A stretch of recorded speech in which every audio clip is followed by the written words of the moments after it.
Après le quartier des Pins, c'est au tour du quartier voisin Le Liurat, plus au sud, de faire peau neuve. Circulation repensée, renouvellement de l'offre de logement, plus d'espaces publics et de végétation pour s'adapter au changement climatique. L'objectif est de faire évoluer en profondeur ce quartier qui commence déjà à changer, comme l'explique Loïc Gachon, le maire de Vitrolles.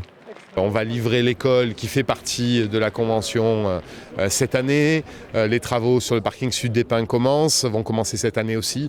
Et après, il restera cette grosse opération du Liurat qui est le cœur du sujet et qui arrivera au moment où on pourra, quand on aura géré les questions de relogement. Michael Sibillot est le préfet pour l'égalité des chances de Marseille.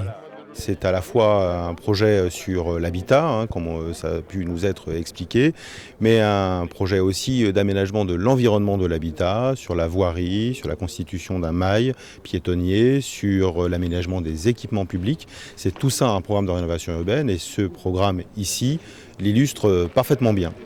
Martial Alvarez, vice-président de la métropole Aix-Marseille-Provence, délégué à la cohésion sociale et territoriale.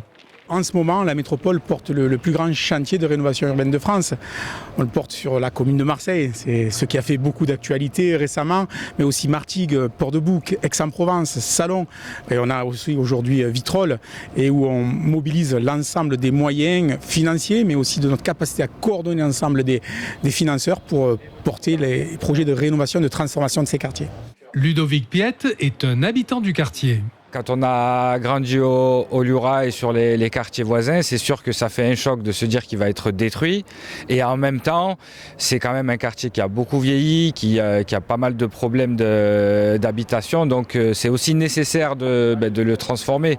Les divers chantiers devraient durer jusqu'en 2028 pour un montant total de plus de 66 millions d'euros.